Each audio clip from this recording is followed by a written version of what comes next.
So hello and welcome.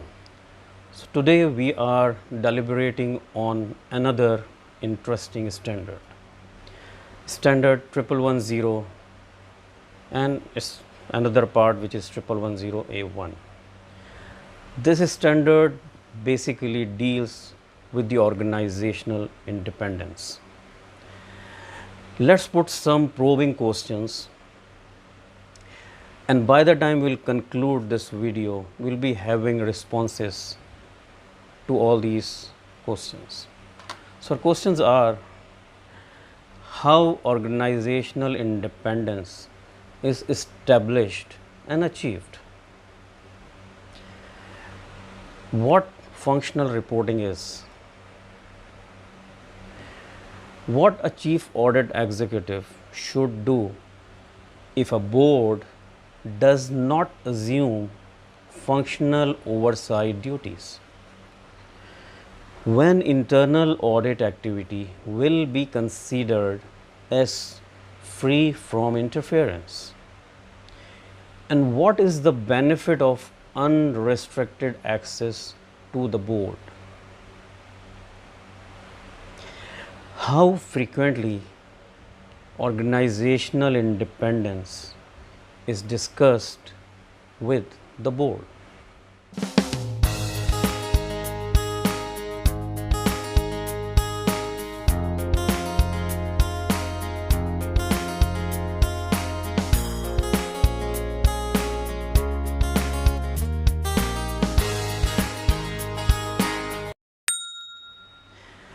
So, as per standard 1110 organizational independence,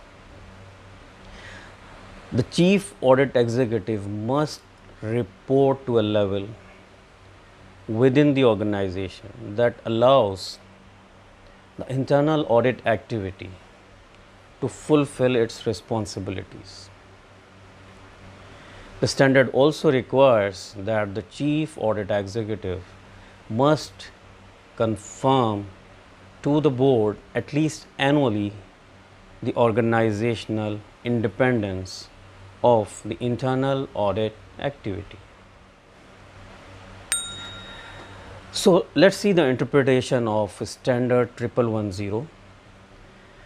As per interpretation, the organizational independence is effectively achieved when the chief audit executive reports functionally to the board of directors.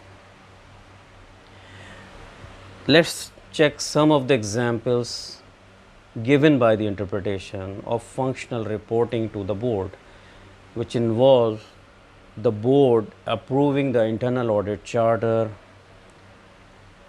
approving the risk-based internal audit plan, internal audit budget, resource plan, receiving communications from the chief audit executive on the internal audit activities performance relative to its plan and other matters, approving decisions regarding the appointment and removal of the chief audit executive, approving the remuneration of the chief audit executive, and inquiring on the existence of limitations. This includes inquiries of management and the chief audit executive to determine whether there are inappropriate scope or resource limitations. So, let's go back to one of the questions which we have asked. When the internal audit activity will be considered as free from interference? The standard 1110A1 guides us that the internal audit activity must be free from interference in determining the scope of internal auditing, performing work and communicating results. So, if internal audit is preparing its scope as per its risk-based audit plan, performing its work, executing all the assignments which it has planned, and communicating the results freely without any interference, this is called the free from interference. The chief audit executive must disclose if there is any interference, and that should be disclosed to the board, and also the internal or the chief audit executive will discuss the implication thereof. As we understood that the organizational independence is achieved by the chief audit executive reporting to a level within the organization that allows the internal audit to fulfill its responsibilities. And this is the requirement of the standard 2.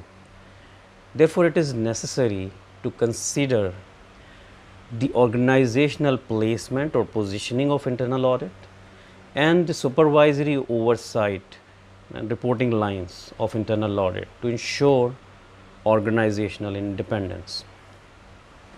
The chief audit executive does not solely determine the organizational placement of internal audit or its reporting line or relationship or the nature of the board or senior management supervision. The chief audit executive needs help and support from the board and the senior management to address these items effectively. Typically, the chief audit executive, the board, and the senior management reached a shared understanding of internal audit's responsibility, authority, and expectations, as well as the role of the board and senior management in overseeing the internal audit. Generally, the internal audit charter documents the decisions reached on the organizational placement and reporting lines. It may also be helpful for the chief audit executive to be aware of regulatory requirements of both the internal audit positioning and the chief audit executive reporting lines.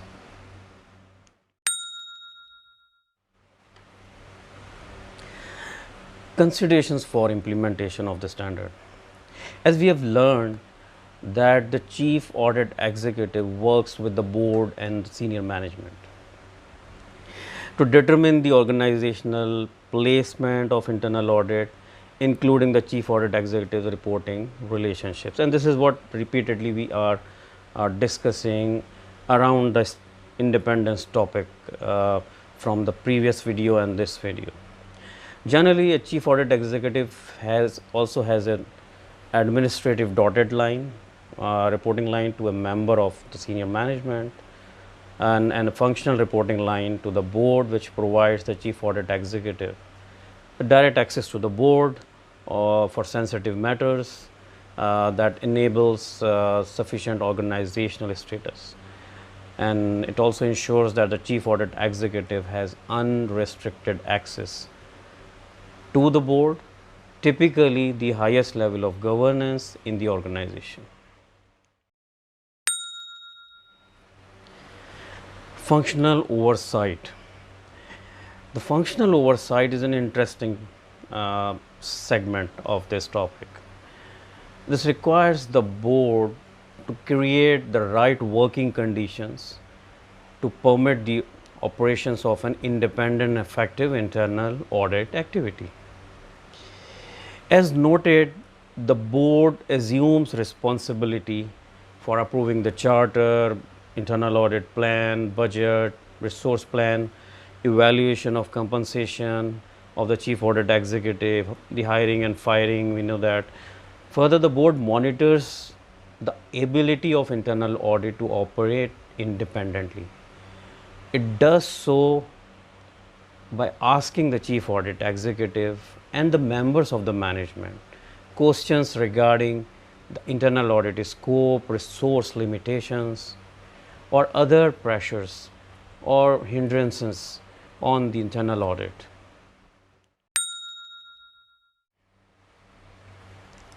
The chief audit executive who finds themselves in this tricky situation with the board, that the board does not assume uh, these important functional oversight duties.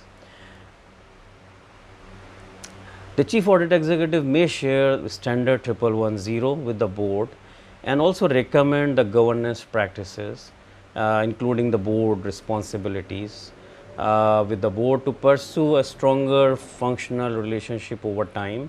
It's a gradual process of regular discussion.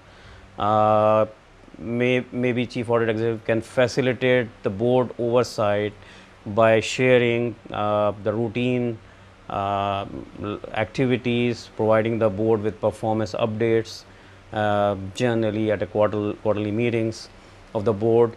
And often Chief Audit Executive is involved in crafting the board meeting agendas and can plan for sufficient time to discuss internal audit performance relative to the plan, as well as other important matters, including the key findings, emerging risk, action plans that warrants the board's attention.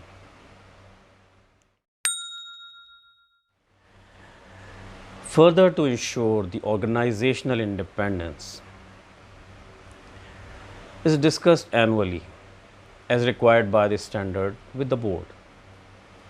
The Chief Audit Executive will often create a standing board agenda item for a specific board meeting each year, so which will be having this discussion. As well as generally the Chief Audit Executive also has an administrative reporting line to the senior management. So from the perspective of stature and authority and credibility, you can say that this enables the requisite stature and authority of internal audit. This enables the internal audit to have these traits, requisite stature and authority to fulfill its responsibilities. For example, the Chief Audit Executive typically would not report to a controller or accounting manager or maybe a mid-level manager. To enhance the stature and credibility, the IIA recommends that the Chief Audit Executive report administratively to the Chief Executive Officer, so that the Chief Audit Executive is clearly in a senior position with the authority to perform duties unimpeded.